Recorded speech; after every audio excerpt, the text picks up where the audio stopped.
لیکن ایران نے واضح کر دیا تھا کہ جو ممالک خود اپنی زمین کو ہمارے خلاف استعمال ہونے کے لیے امریکہ اور اسرائیل کو پرووائڈ کر رہے ہیں تو وہ بھی ہمارے نشانے پر آئیں گے، لیکن ہم صرف جو امریکی اڈے ہیں ان کو نشانہ بنائیں گے۔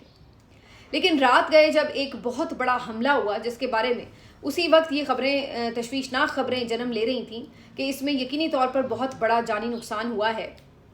کیونکہ نہ صرف یہ کہ بہت سے اہم کمانڈر، وزیر دفاع، بلکہ یہ بھی کہا جا رہا تھا کہ آیت اللہ خامنہئی اور ان کی فیملی کو بھی شہید کر دیا گیا ہے۔ ابتدا میں آیت اللہ خامنہئی کے ایک داماد، ان کی بیٹی اور ان کے نواسے کے حوالے سے خبریں آئیں کہ انہیں شہید کیا گیا ہے، لیکن انڈین میڈیا اور باقی جو امریکن میڈیا ہے وہ یہ رپورٹ کر رہا تھا، اسرائیلی میڈیا یہ رپورٹ کر رہا تھا کہ آیت اللہ خامنہئی کو بھی شہید کر دیا گیا ہے۔ صبح کے وقت جا کر اس کی باقاعدہ طور پر تصدیق کر دی گئی ایرانی میڈیا کی طرف سے کہ آیت اللہ خامنہئی جو کہ 86 برس کے تھے، ایک بزرگ رہنما لیکن چٹان جیسا حوصلہ، اور نہ صرف اپنے لیے حوصلہ، پوری ایرانی قوم کے لیے حوصلہ، بلکہ امت مسلمہ بھی جن کو فخر سے دیکھتی ہے کہ وہ کم از کم ایک شخص تو ایسا ہے جو خوددار ہے، جو غیرت مند ہے، جو سر جھکانے سے انکاری ہے۔ آیت اللہ خامنہئی کو شہید کر دیا گیا 86 برس کی عمر میں۔ آیت اللہ خامنہئی کے بارے میں اگر آپ کو بتائیں تو 1989 سے جب سے وہ یہ سپریم لیڈر بنے تھے ایران کے، اس کے بعد سے وہ مسلسل ظاہر ہے کہ نشانے پر تھے، لیکن بہت سے معاملات پر اختلافات اور تمام تر جس کو کہہ لیں آپ کے تنازعات کے باوجود بھی ان کی جو لائف ہے اس کے حوالے سے اللہ تعالیٰ نے ان کو بچا کے رکھا۔ بڑی بار کوشش کی گئی کہ انہیں نشانہ بنایا جائے، لیکن ایونچولی ان کو کامیابی سے نشانہ بنا لیا گیا اور کل ان کی شہادت ہو گئی۔ آیت اللہ خامنہئی جو ہے وہ بہت ہی ایک آزاد منش اور بہت ہی رحم دل، یعنی باقی اپنی قوم کے لیے بہت ہی رحم دل قسم کے لیڈر تھے، اور یقیناً ان کی شہادت جو ہے وہ ایک بہت بڑا سانحہ ہے۔ اس وقت ایرانی قوم مکمل طور پر سوگ کی کیفیت میں ہے۔ لاکھوں کی تعداد میں ایرانی قوم کے مظاہرین باہر نکلے ہوئے ہیں سڑکوں پر اور آیت اللہ خامنہئی کی شہادت کے اوپر سوگ منا رہے ہیں۔ اس کے ساتھ ساتھ جو اوور آل سرکاری سطح پر 7 روزہ سوگ کا اعلان کیا گیا ہے۔ جب یہ خبر آئی تو جو ایرانی میڈیا ہے اس کے اینکرز رو رو کے یہ خبر دے رہے تھے، اس سے پتہ چلتا ہے کہ ان کی جو اپنے لیڈر کے ساتھ کمٹمنٹ تھی وہ کس قدر گہری تھی۔ میں حیران ہوتی ہوں کہ اس طرح کی کمٹمنٹ ہے اور دوسری طرف جو مغرب ہے وہ یہ سوچتا ہے کہ جی نہیں، وہاں کے لوگ تو بڑے تنگ تھے اور ہم کوئی رجیم چینج کریں گے تو وہاں کے لوگ بڑا ویلکم کریں گے۔ حالانکہ حقیقت آج ان کی آنکھیں کھولنے کے لیے کافی تھی کہ جس بڑی تعداد میں لوگ اس وقت سڑکوں پر نکل کر امریکہ کے خلاف مظاہرے کر رہے ہیں اور آیت اللہ خامنہئی کی شہادت پر سوگ منا رہے ہیں۔ آیت اللہ خامنہئی کو شہید کیسے کیا گیا، اس کے اوپر مختلف سٹوریز جو ہیں وہ چل رہی ہیں۔ پہلے تو نیو یارک ٹائم میں ایک بہت لمبی چوڑی اس کے اوپر انویسٹیگیٹو سٹوری لکھی گئی ہے، جس کے مطابق یہ جو کارنامہ ہے یہ بغیر کسی اندرونی سپورٹ کے نہیں کیا جا سکتا تھا۔ یقینی طور پر کچھ اندرونی غدار ہیں جو کہ تمام تر لوکیشنز انفارمیشن شیئر کرتے ہیں دشمن کے ساتھ، جس کی وجہ سے اس قسم کی کاروائیاں رونما ہوتی ہیں۔ ایسا ہی آیت اللہ خامنہئی کے ساتھ بھی ہوا، اور خبر یہ آ رہی ہے کہ جب انہوں نے ایک میٹنگ بلائی ہوئی تھی جو اپنے باقی ان کے عہدیداران کے ساتھ جو ریسنٹ سچویشن اس کے حوالے سے غور کرنے کے لیے، تو اس میٹنگ کی اطلاع جو تھی وہ CIA کے تھرو پہنچ چکی تھی امریکہ کو، اور پھر انہوں نے اسرائیل کے ساتھ یہ انفارمیشن شیئر کی اور پھر کمبائن ایک جو ہے وہ آپریشن پلان کیا اور بہت تاک کے ہدف پر نشانے لگائے۔ بہت بڑا یہاں پر اسلحہ گولہ بارود استعمال کیا گیا، اور یہ جو میٹنگ تھی ان کے اپنے دفتر میں ہو رہی تھی۔ اس کے اوپر الگ سے بھی سوال اٹھائے جا رہے ہیں کہ جب اس قسم کے جنگی حالات تھے اور آپ کو پتہ ہے کہ پرائم ٹارگٹ جو تھے وہ آیت اللہ خامنہئی تھے، تو ایسے میں یقینی طور پر انہیں کسی محفوظ مقام پر منتقل کر دینا چاہیے تھا، نہ کہ وہ اپنے دفتر کے اندر یا رہائش کے اندر جو ہے وہ کوئی وہیں پر ریگولر میٹنگز جو ہیں وہ سر انجام دے رہے ہوتے۔ لیکن بہرحال یہ اندرونی مخبری ہوئی اور اس کے بعد انہوں نے اپنی کارروائی کی، جس کے بعد یہ شہادت جو ہے وہ ان کی ہوئی۔ خبر یہ ہے کہ ان کے ساتھ بہت سے دیگر جو اعلیٰ حکام ہیں، عہدیداران ہیں، وہ بھی شہید کر دیے گئے ہیں۔ اس خبر کے حوالے سے جو ایک اور آج واشنگٹن پوسٹ میں آرٹیکل چھپا ہے، یہ بھی بڑا حیرت انگیز ہے۔ واشنگٹن پوسٹ کا یہ دعویٰ ہے کہ ایران کے اوپر اٹیک کرنے کے لیے سعودیہ عربیہ نے امریکہ کو بہت کنونس کیا۔ خفیہ طور پر سعودی عربیہ اور اسرائیل مل کر کوشش کرتے رہے کہ امریکہ کو کنونس کریں کہ ایران کے اوپر اٹیک کیا جائے، اور ظاہراً سعودی عربیہ کی طرف سے مبینہ طور پر یہ بیانات آئے کہ ہم تو بات چیت کے ذریعے اور مفاہمت کے ذریعے چاہتے ہیں کہ ہر سولوشن ہو، لیکن واشنگٹن پوسٹ یہ دعویٰ کر رہا ہے کہ اندرونی طور پر سعودی عربیہ جو ہے وہ امریکہ کو اس بات کے لیے کنونس کرتا رہا، اور پھر الٹیمیٹلی یہ طے ہوا کہ اب باقاعدہ ایک اٹیک کیا جائے گا، اور پھر آپ نے دیکھا جس طرح سے ایران پر اٹیک ہوا۔ کل رات جب ایک دم بہت ہی بے رحمانہ قسم کا میزائل اٹیک جو ہے ایران کی طرف سے مختلف سمتوں میں کیا جا رہا تھا، تو اس وقت بھی یہ شک پڑ گیا تھا کہ ایسا لگ رہا ہے کہ کوئی بہت بڑا سانحہ ہو چکا ہے جس کے ریاکشن میں ایران اس طرح سے مختلف ممالک کے اوپر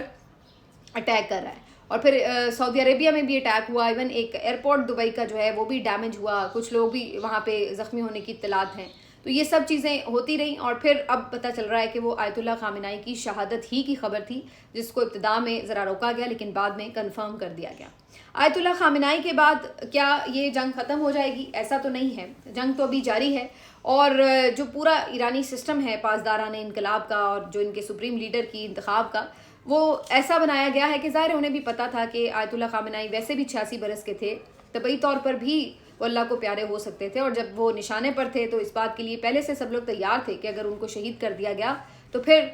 کیا فیصلہ کیا جائے گا۔ تو 88 رکنی ایک کمیٹی ہے جو کہ نئے سپریم لیڈر کا انتخاب کرتی ہے، اور ابھی تک جو نام سامنے آ رہے ہیں ان میں مجتبیٰ خامنہئی جو کہ بڑے بیٹے ہیں آیت اللہ خامنہئی کے، اس کے علاوہ علی راجانی، آیت اللہ محمد باقر، آیت اللہ علی رضا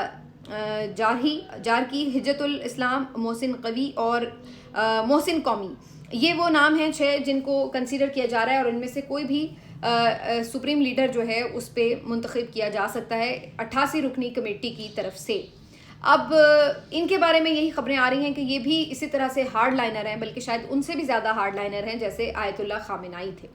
آیت اللہ خامنہئی کے بارے میں ایک دلچسپ بات یہ بھی پتہ چلی کہ وہ اتنے عرصے میں جب سے وہ سپریم لیڈر بنے تھے کبھی ملک سے باہر نہیں گئے، اور جب اب کہ انہیں اس بات کا پتہ تھا کہ ان کو اٹیک کیا جا سکتا ہے، اور اس بات کی ظاہر ہے کہ خدشات موجود تھے، اور کچھ آپشنز لوگ یہ دے بھی رہے تھے کہ آپ کو وقتی طور پر ملک سے باہر چلے جانا چاہیے اور اپنی جان بچانی چاہیے، لیکن انہوں نے اس سے انکار کیا، اور انہوں نے کہا کہ وہ شہادت کے رتبے پر فائز ہونا پسند کریں گے بجائے اس کے کہ وہ ادھر ادھر بھاگ کر کہیں روپوش ہو جائیں۔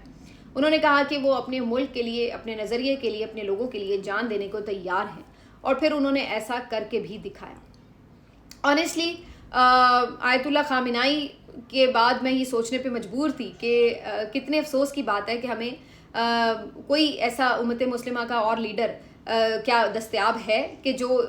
امریکہ کو، جو مغرب کو آنکھوں میں آنکھیں ڈال کر انکار کرنے کی جرت کر سکے۔ تو میرے ذہن میں صرف ایک نام اس کے بعد آتا ہے، اور وہ عمران خان کا ہے، کہ جن کو پہلے ہی رجیم چینج آپریشن کر کے نہ صرف یہ اقتدار سے محروم کیا گیا بلکہ انہیں ایک بہت ہی سخت جیل میں ڈال دیا گیا ہے تاکہ وہ کوئی اپنا کردار اس پورے خون خرابے میں ادا نہ کر سکیں، ورنہ صرف وہی وہ ایک اس وقت شخص موجود ہے جو کہ امریکہ کو انکار کی جرت رکھتا ہے، جو ان کے سامنے کھڑا ہو سکتا ہے، ورنہ باقی تو آپ کو پتہ ہے کہ جو اسلامی دنیا کا حال ہے وہ الا ماشاء اللہ ہی ہے۔ تو بہرحال اس وقت صورتحال یہ کہ جو موجودہ پاکستانی رجیم ہے اس کا طرز عمل کیا ہے۔ گھنٹوں گزر گئے آیت اللہ خامنہئی کی شہادت کو، اور ابھی تک شہباز شریف صاحب کی طرف سے، گورنمنٹ آف پاکستان کی طرف سے، دفتر خارجہ کی طرف سے، دفتر کسی بھی اور کسی منسٹری کی طرف سے، یعنی انفارمیشن منسٹری وغیرہ کسی کی طرف سے بھی آیت اللہ خامنہئی کی شہادت کے اوپر نہ تو افسوس کا اظہار کیا گیا ہے اور نہ ہی امریکہ کی مذمت کی گئی ہے کہ آپ نے یہ کیا کیا۔ بالکل ایک خاموشی ہے۔ اب یہ اپنے آپ کو بہت سے سوالوں کو جنم دے رہا ہے کہ آخر پاکستان پھر کہاں کھڑا ہے؟ کیا وجہ ہے کہ آپ کے پڑوس میں ایک موت ہو گئی ہے اور آپ جو ہے ایک شہادت کے اوپر سوگوار بھی نہیں ہیں، افسردگی کا اظہار بھی نہیں کر سکتے؟ کیا اس کے لیے بھی آپ کو اپنے بڑوں سے اجازت درکار ہے کہ وہ آپ کو اجازت دیں گے تو آپ اس کا سوگ منائیں گے، یا ان کے اوپر کوئی جو ہے مذمت کریں گے کہ ان کی کہ بھائی ہم یہ مذمت چاہے دکھاوے کو ہی کر دیں لیکن کر دیں کیونکہ ہمارے جو عوام ہیں وہ ریاکشن دے رہے ہیں؟ اس وقت صورتحال یہ ہے کہ کراچی اور لاہور میں جو امریکی کونسلنٹ ہے اس کے اوپر مختلف مظاہرین جو ہیں انہوں نے جا کر احتجاج شروع کر دیا۔ ظاہری سی بات ہے یہ مظاہرین جو ہیں مشتعل بھی ہیں اور ان کا جو غم و غصہ ہے وہ بے حد تھا، اور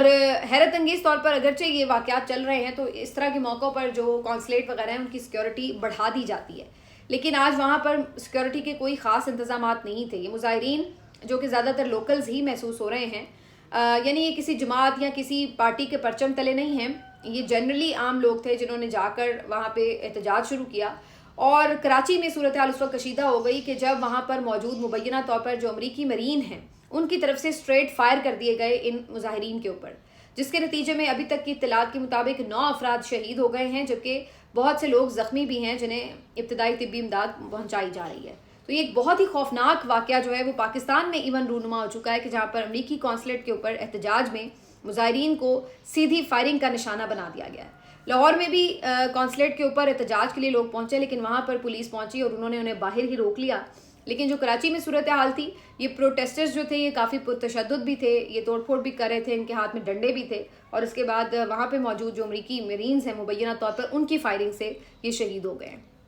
اسکردو میں بھی UN کا جو دفتر ہے اس کو نظر آتش کر دیا گیا ہے۔ تو پاکستان میں اب اس کے جو اثرات ہیں وہ آپ کو دکھائی دے رہے ہیں۔ یہ غم و غصہ ہے جو ہم دیکھ رہے تھے کہ 2-3 دنوں سے ابل رہا تھا، کیونکہ ایران کے اوپر جو اٹیک ہے اس کو پاکستان کی جو عوام ہے وہ بہت ہی گہری نظر سے دیکھ رہی تھی، اور ظاہر ہے کہ اس کے اوپر ان کا غم و غصہ موجود تھا۔ اور اس کے بعد اب یہ جو خامنہئی کی شہادت ہوئی ہے اس کے بعد لوگوں میں جو ہے وہ غم و غصہ اب آپ کو باہر سڑکوں کے اندر بھی نظر آ رہا ہے۔ آپ کسی سے بات کریں، یہ الگ بات ہے کہ جو اس وقت ہمارا اسٹیٹ میڈیا ہے اور جو ہماری گورنمنٹ آف پاکستان ہے وہ بالکل ایک ڈیفرنٹ پیج پر نظر آ رہی ہے، کیونکہ اگر ہم اپنے انٹرنیشنل اسٹیٹ میڈیا کی مین اسٹریم چینلز کی بات کریں تو وہ تو ایون خامنہئی کی شہادت کے لیے شہادت کا لفظ بھی استعمال نہیں کرے، وہ جاں بحق لکھ رہے ہیں۔ اور بہت سے ایسے ٹاؤٹ صحافی جو کہ اس حکومت کے قریب سمجھے جاتے ہیں وہ تو باقاعدہ یہ پکچر پورٹرے کرنے کی کوشش کر رہے ہیں کہ وہاں پہ بڑا جشن منایا گیا، حالانکہ کہیں کل کی کوئی پکچر تھی کہ کوئی 8-10 لوگ جو ہے وہ نعرے وارے لگا رہے ہیں، تو انہوں نے اس کو یوں پورٹرے کیا کہ دیکھیں جی لوگ تو جشن منا رہے ہیں آیت اللہ خامنہئی کی شہادت پر۔ آج ان الو کے لوگوں کو کوئی یہ نظر نہیں آ رہا کہ باہر جو نکلے ہوئے ہیں لوگ جتنی بڑی تعداد میں، لاکھوں کی تعداد میں، آج ان کی کیوں نہیں پوسٹ لگا رہے ہیں۔ اور ساتھ ہی ساتھ اگر آپ دیکھیں تو اسرائیلی وزیر اعظم نیتن یاہو کی جو سٹیٹمنٹ ہے اس کی بریکنگ نیوز بھی اس کی فوٹیج کے ساتھ جو ہے وہ پاکستان کی میڈیا چینلز کے اوپر چلائی گئی ہے۔ یہ ایک بہت بڑا پالیسی شفٹ ہے جو آپ کو بڑی آسانی سے دکھایا جا سکتا ہے کہ پہلے آپ نے یاد ہوگا آپ کو کہ اسرائیلی پارلیمنٹ جو ہے اس کی کارروائی بھی براہ راست دکھائی گئی تھی، اور اب یہاں پر جو اسرائیلی وزیر اعظم نیتن یاہو جس کے اوپر پابندی تھی کہ یہ ایک مجرم ہے، یہ جس کو کہتے ہیں کہ وار کرمنل ہے، اس کے اوپر جو ہے پابندی تھی، اس کو پاکستان کی جو میڈیا انڈسٹری ہے وہ کوریج نہیں دیتی تھی، کیونکہ وہ سمجھتے تھے کہ یہ شخص اس قابل نہیں ہے، یہ مجرم ہے بہت سے معصوم مسلمانوں کو شہید کرنے کا۔ تو اب اس کی خبریں بھی چلنا شروع ہو گئی ہیں اور یہ ایک نارمل روٹین بننا شروع ہو رہی ہے۔ ایک طرف ہم دیکھتے ہیں کہ عمران خان جیسے مقبول ترین ملکی رہنما کو آپ نے اسکرین سے آؤٹ کیا ہوا ہے، اس کی آپ تصویر نہیں چلا سکتے، لیکن نیتن یاہو کی تصویر چلنا شروع ہو چکی ہے۔ تو یہ پالیسی شفٹ نہیں تو کیا ہے؟